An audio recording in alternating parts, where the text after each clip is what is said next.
Hello, everyone, and welcome to this week's Product School webinar talk. Thanks to everyone so much for joining us today.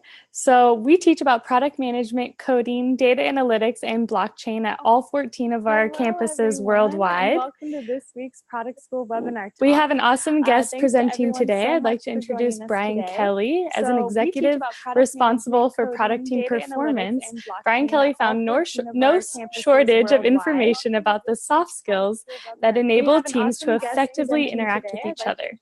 Information wasn't the problem, but putting those skills into practice was the real challenge. So he developed simple tools that blend neuroscientific research, psychology, and practical know-how to help product teams regularly practice these skills. So thank you so much, Bryan, for joining us today. So he developed simple tools that blend neuroscientific.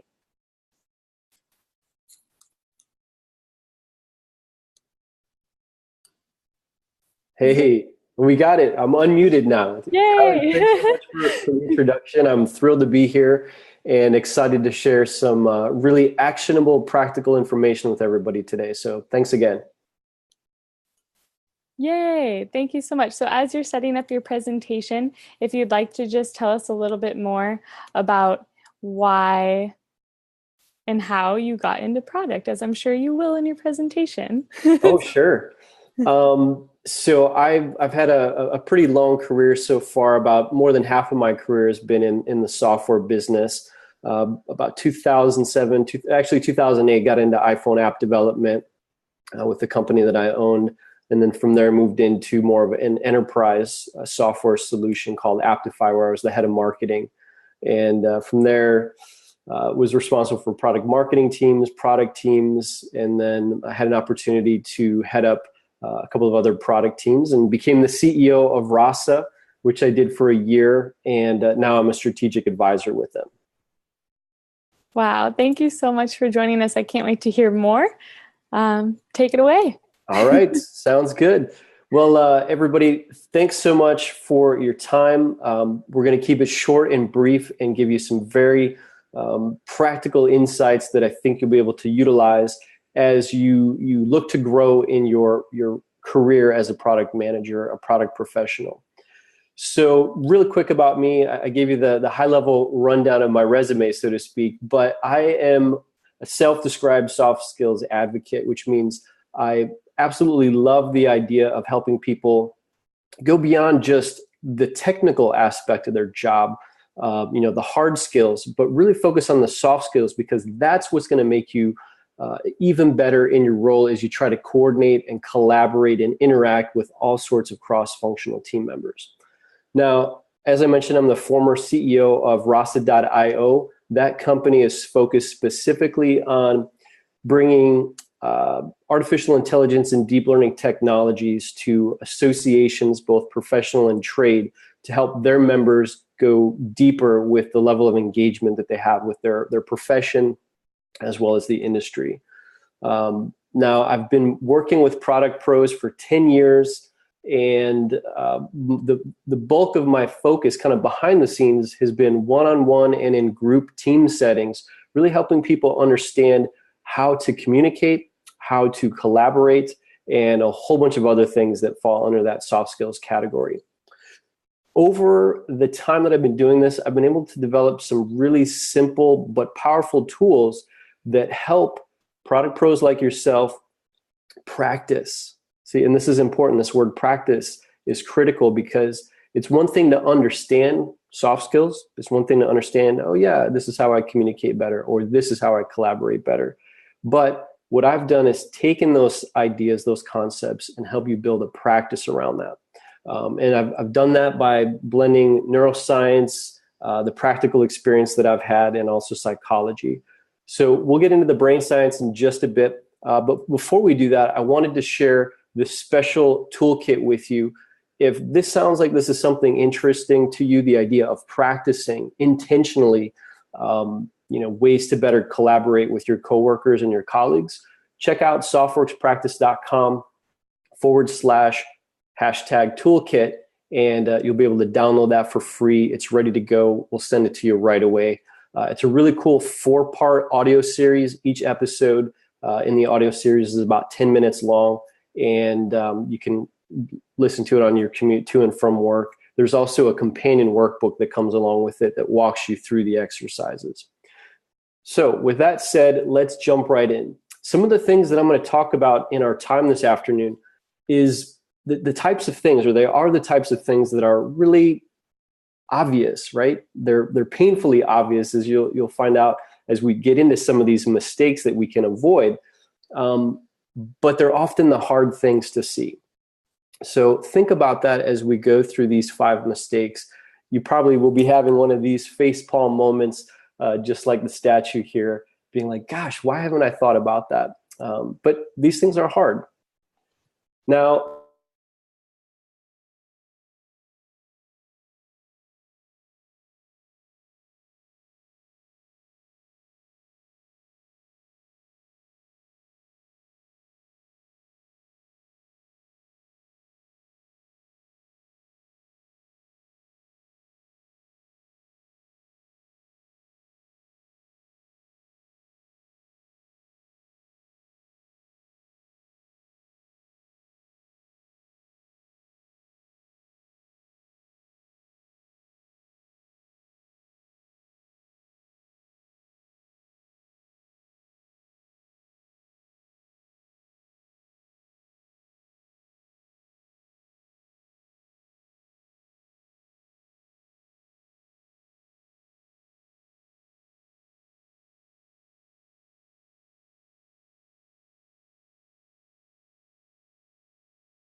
Hey, somehow we got disconnected. Is the live Facebook Sorry, I'm still running? muted. Yeah, it is still live. I don't know what's happening. There we go. Oh, no, you were good. So we're good? Yeah, you're good. Okay. Well, sorry, everybody. I'm not sure what happened, but let's start from the top. I saw in the Facebook Live that people were asking about the link again for the toolkit. So here you go. It's softworkspractice.com/#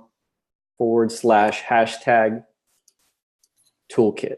It's pretty Why don't simple. you can send it to me in our chat and then I can post it on the Facebook and pin it. Perfect. Thank you. Sorry, everyone. It's okay. It happens. All right. So here we go. Let's keep rolling.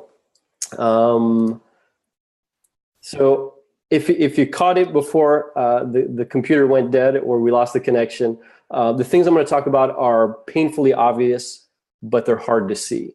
And you'll see that in just a moment. Now, I want to encourage you to get one action item out of this. I want you to be able to write down this one thing that you can take. There's 5 that we're going to cover, but just focus on one.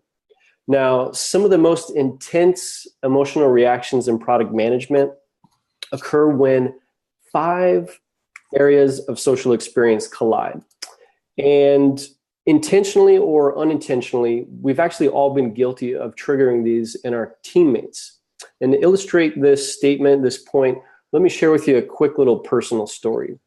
So as a software executive, I once oversaw a team that was working to bring a new solution to market.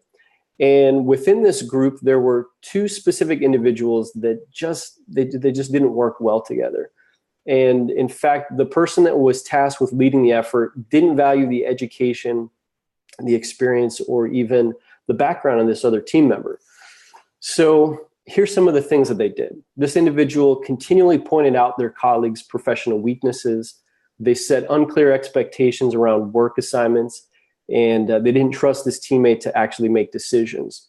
Not once did they even show interest in this individual as a person, and ultimately they blamed the coworker when the product launch was less than successful.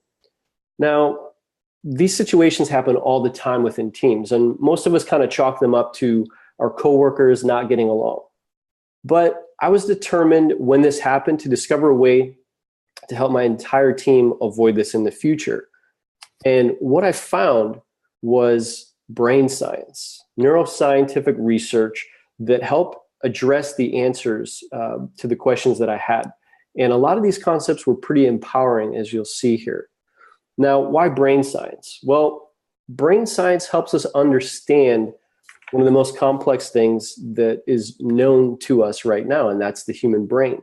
But instead of getting into a tricky explanation about this very complex thing, I'm going to keep it simple for you. And here's what I found. So in 2008, there's a group called the Neuro Leadership Institute. They published a journal. It's their first volume that outlined a framework that illuminates how to improve the way we collaborate with our coworkers. And it's called the SCARF model. It was developed by Dr. David Rock, and it defines 5 key areas of social experience that our brain monitors at a subconscious level. Here's a look at what they are: status, certainty, autonomy, relatedness, and fairness. That spells SCARF, hence the SCARF model. Now, the journal also explained that minimizing threats and maximizing rewards is how the brain organizes incoming information. So our brain is on autopilot at any given moment. It could be either in this state of minimizing threat or this state of minimizing rewards. And which state we're in has a dramatic impact on our ability to work with one another. So for example, a perceived threat to our status activates our brain in the same way that an actual life-threatening situation does. Now think about that for a moment. Everyday conversations, many everyday conversations, in fact, mirror this example. When we feel threatened, we often defend weak arguments because our brain subconsciously believes that our life is at risk. I mean, I'm often caught in that situation where my status is under threat. Maybe somebody is providing, some criticism. Usually it's my wife. And, I'll start to dig in and defend something it's pretty baseless. So this is an important concept. I don't want to dig too much into the actual nitty-gritty scientific aspect, but this model, this framework is very, very helpful for what comes next. So here's the 5 mistakes, and ultimately, probably more importantly, how to avoid them. So mistake number 1 is that we attack status. Now, it's incredibly easy to threaten somebody's status when you offer advice, when you offer feedback or instruction. The problem is that all of these things are essential to product management and being a product professional. But nothing puts somebody on the defensive faster, as well as shutting down collaboration and communication. So I think the big question that's probably in your mind is, how do you sidestep this? It's a minefield littered with all sorts of potential problems. Well, the solution is actually pretty simple. Dale Carnegie, who was well known for his book, How to Win Friends and Influence People, he once said that the deepest principle in human nature is the craving to be appreciated. Become genuinely and actively interested in other people and show it was kind of a big mantra for him. So the cross-functional team members that you're working with, they're going to be a lot more open to candid advice when you've shown appreciation for what they contribute. So that's it. That's our first one. We attack status, and the way to avoid that is to really be appreciative of them as an individual. So the second one is that we mess with certainty. So things like changing product requirements, product direction, or even the strategy of a product on the fly will flush certainty right out of the brain. This causes stress because our brain has to use more information, more power. I'm sorry, not more information, but more power to understand this unfamiliar information. So again, there's a simple way we can reduce this feeling of uncertainty. And that's to proactively involve all the necessary stakeholders, whether they're from engineering, design, marketing, sales, you name it. Involve them in revamping those plans. By doing so, it gives them a sense of clarity and alignment, which increases their certainty because you brought them into the process. And the really great thing is, we all know that nothing ever happens as planned, but the basic act of setting clear expectations together as a group can really instill confidence when things begin to change. So that's number 2. We mess with certainty, and the way to avoid that is to involve all the decision makers, all the key stakeholders in that process. Number 3 is that we don't build and nurture trust. So for ages, tribes, this idea of human tribes, have ensured our survival. We naturally trust those that are inside the tribe, and we distrust those that are outside of the tribe. Scientists call this relatedness. So when we trust each other, because of this relation that we have, this relatedness, information will flow freely from individual to individual, which opens up the ability to collaborate. It increases that ability to collaborate. However, we often forget that taking time to share personal stories actually helps bond those relationships. So of course, it's easy to bond with coworkers who like the same band as you, or maybe they like the same restaurant that's in the neighborhood right around the corner from the office. But think about this. How about the person from a different culture? And I'd go even further and say, how about somebody from a different subculture who seems to have nothing in common with you? Somebody who might have opposing views or beliefs from your background, your experience. I would encourage you to start intentionally building and nurturing trust by learning their story, who they are, what makes them tick. That is the way to build trust. So the mistake is we don't build and nurture trust, and the way to avoid that is to make that investment, to ask questions, to learn their story. And when you start to learn that story, it opens up the door for communication. Okay, we're getting close to the end here. Number 4 is that we jeopardize autonomy. So we all work in teams. They call it the product team, right? This idea of a team naturally reduces our sense of independence because we're not working in silos. We're not working as solo individuals. So what can we do about that? We've got a lot of different personalities and processes that we manage in this role of being a product owner, product professional. So possible threats to autonomy will be offset when we focus on status, when we focus on certainty, when we focus on relatedness, the first 3 things that we talked about. So if you can increase those in the team member, in their brain, they're not being triggered in a negative way, they're being triggered in a positive way. When you make those investments, then feeling appreciated, feeling involved, being a part of the team creates an atmosphere where everybody knows that their voice is heard. And so that idea of not feeling like they can make a choice, that they're in control, alleviates because they at least know and feel their voice is heard, which is really, really powerful. Okay, so mistake number 4 is that we jeopardize autonomy, and the solution, the way around that, is to make investments in the previous 3 concepts we talked about: status, relatedness, and certainty. Okay, here's our final mistake and how to avoid it. We're simply not fair. And nothing is more unfair than a double standard because our actions really do speak louder than words.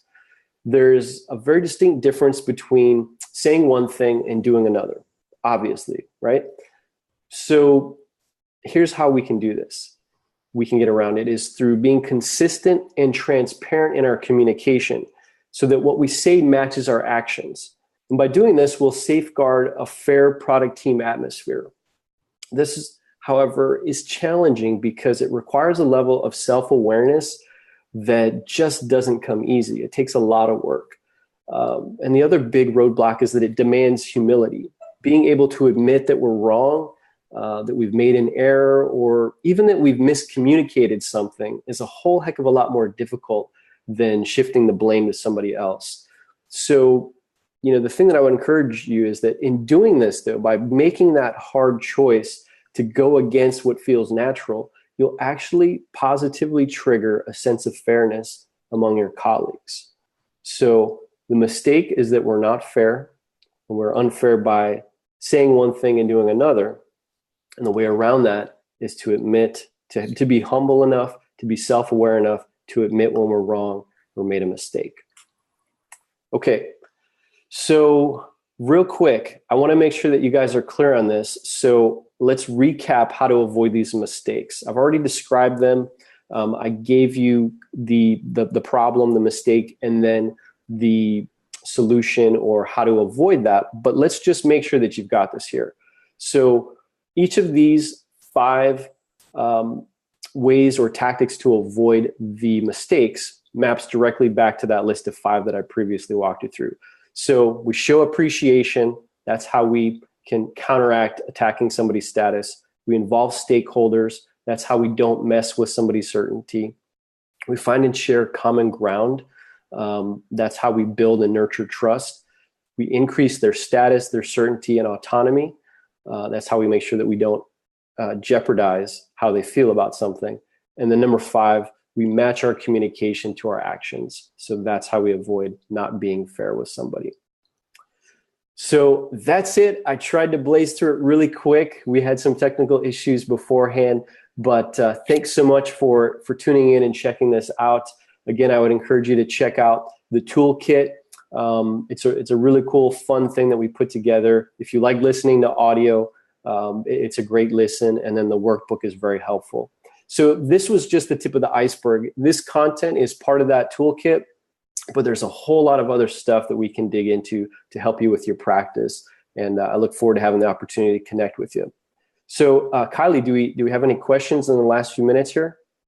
Yes. So first of all, everyone, thank you so much for bearing with us. We had our first legitimate technical difficulty. So welcome to technology. Welcome to our modern era. I feel like we've been initiated. Yes. And so, yeah, thank you for bearing with us. A lot of questions have been that people couldn't see the slides, but there's an easy fix to that. I know we kind of decided not to go through with sharing the slides once the technical difficulties ensued. So we are still going to be posting our slides on Google SlideShare. They'll be posted either tomorrow or Monday. So you can dig around and just search 5 collaboration mistakes we make, and the slides will be on there. If that's okay with you, Bryan. If you absolutely. Okay, great. So you can find those on our Google SlideShare. And then I just want to know, it seems like we have a lot of comments saying, technical difficulties and thank you so much and all these different things. So my questions and kind of what I've gathered from the community is, you seem to have helped the humanitarian almost aspect, like the humanity aspect of tech, of product, of team building, of design, of a lot of different things. So why or how did you really begin to become passionate about this? Like, when did you make that shift to have that mean something in your life? I think it's really inspiring for a lot of us who maybe are in tech or marketing or whatever, to just see that there are aspects to still help engage and increase people's awareness. Yeah, I mean, that's a great question, because for me, I came from a place where early in my career, I actually studied music business. That's what I got my degree in. I studied music at Belmont University in Nashville, Tennessee. And so I was a performer. I was on stage often and had to connect with audiences and had to, be able to communicate, whether it was musically or, in transition between songs, like just being engaging. And so as I transitioned from pursuing a career in music business to getting into, being an entrepreneur and starting my own company and then ultimately becoming a software executive, those things just came naturally to me. I'd fostered those, practiced them through being a performer. And, I basically started working with technology individuals, people with engineering backgrounds and people that were really, really incredibly smart and intelligent, business analysts, you name it. And oftentimes they'd come to me for mentoring, like, Bryan, I got to give this presentation. I'm not sure how to communicate clearly. I'm having trouble, working with somebody on the team. How can I better collaborate? And so through that process, and over years of doing that, both informally and formally, is where I formulated a lot of these ideas and concepts that make up what I call the SoftWorks practice. And so that passion, being able to help people go from really knowing the technical aspect of their jobs to being, powerful communicators, powerful collaborators, and having empathy and understanding, that just unlocks a door. There was a study done 100 years ago in 1918 by the Carnegie Institute of Technology, where they found that engineers that were successful, the majority of their success came from soft skills, 85%. Some of you guys may be familiar with this stat. Only 15% of their job success came from technical skills, being an engineer. The rest of it was being a real human being and knowing how to connect with individuals and how to influence and build those bridges of trust. So hopefully that answers the question. Absolutely. And even just walking more mindfully, right? So as we continue to, if you need something done by a team member, instead of just blasting them and saying, hey, I need this, being like, hey, I need this, or and then later being like, also, how was your week? Or just creating that extra step of humanity, that extra step of, I see you, thank you for doing what you do, and also, can we get this done? So I really like that balance. We have 2 more questions from the audience. Well, we have like a bunch more, but a few more we're going to address. Prutha says, wonderful presentation. What tools do you have for self-awareness? Does crucial conversations framework help in conversations? But I think maybe just really focusing on what tools do you use for self-awareness? Yeah. Breathing, is there apps, is there practices, a few things on that. And then we'll hopefully leave time for a few more questions. Perfect. Yeah, real quick. Crucial Conversations, that book, that approach, that idea is huge. So if that's something you're familiar with, absolutely. What it does is it takes your focus off of yourself. Oftentimes, by nature, humans, we're all self-centered, and that's a survival mechanism. It's ingrained deeply into our brains, and so we often focus on ourselves. And so I think the real trick to being self-aware is to actually take the focus off of yourself. In Crucial Conversations, that book, they talk about how to be able to stop what you're concerned about and try to understand, expand your horizon on that individual or that group of individuals that you're communicating with. What do they want? What's important to them? What do they value? And when you do that, Yes. that allows you to open up the door. And by doing so, it opens you up to being more self-aware. It's counterintuitive, right? This idea of, well, I'm not focusing on myself. But when you can focus on others, it really opens up the door for you to be able to understand what they're struggling with, what their perspective is, even oftentimes. And when you do that, it helps you really become more aware as an individual. Absolutely. Yeah. And just that is humanity, right? Taking the attention off of what you need, immediacy, this, and just a moment of, I see you, I acknowledge you. Yep. And you're not just a robot, and hello, heart to heart or hand to hand or eye to eye, whatever it is. So Yeah. I really have been geeking out on this conversation, and so many others have. So Preeti says, thank you for the toolkit. The session was really an eye-opener. It takes a lot of practice to make team members open up and trust each other. Lakshmi says, how would you use these skills to deal with ambiguity in product conversations? Thanks for sharing the mistakes and how to counter them. But I think that's also an important thing. Like, how do we use these being human skills when there's so much ambiguity sometimes in product conversations? Yeah, that's a big one. Oftentimes there's a moving target, or we're making stuff up as we go. And so it's very difficult to deal with that ambiguity. And oftentimes, if you think about the SCARF model, one of those was certainty. Yes. What's the opposite of certainty? Ambiguity.